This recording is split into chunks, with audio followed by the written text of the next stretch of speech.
राजा जनक जी के सीता दुलारी हो, लीपेली धर्म दुआर जी, लीपेली धर्म दुआर जी।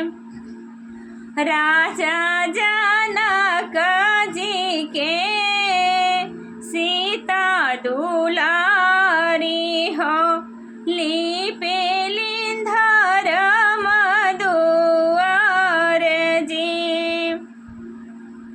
बाएं हाथ सीता हो, धनुष उठावलिन हो, दाएं हाथ लीपेलिन दुआरे हो, दाएं हाथ लीपालिन दुआरे हो।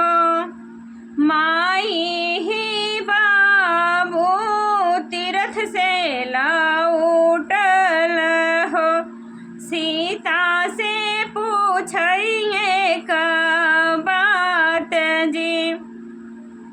माई ही बाबू तीरथ से लौटल हो, सीता से पूछिए का बात। कैसे के सीता धनुष उठवलु हो, कैसे के लीपेलु दुआर, कैसे के लीपेलु दुआर। बाएं हाथ बाबू धनुष उठवाली हो, दाएं हाथ लीपाली दुआर जी।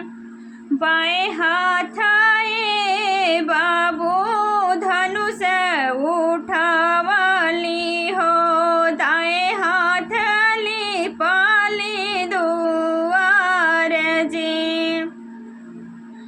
यतन बचन जब सुनल जनक जी हो, देश देश चिट्ठी पहुँचाए जी।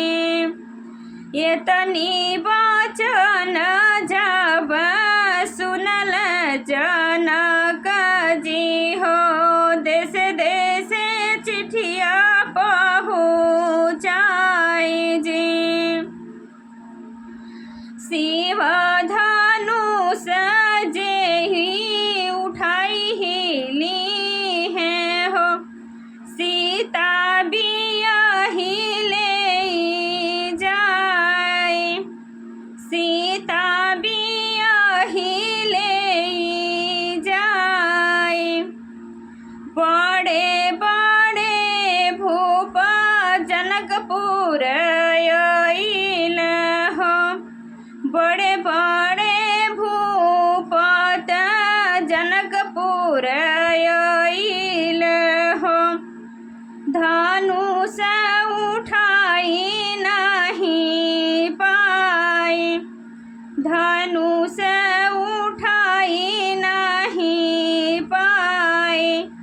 राम राम लक्ष्मण दोनों भैया ठाढ़ भइल, राम लक्ष्मण दोनों भाई ठाढ़ भइल।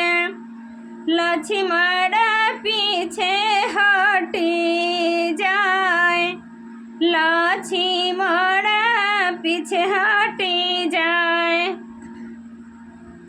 जैसे ही राम शिव धनुष उठवल हो, धनुष भइल नवखंड जी, धनुष भइल नवखंड जी। राम बियाही सीता ले जाए, राम बियाही सीता जय श्री राम। ये किताब सभी को कैसा लगा कमेंट बॉक्स में ज़रूर बताइएगा।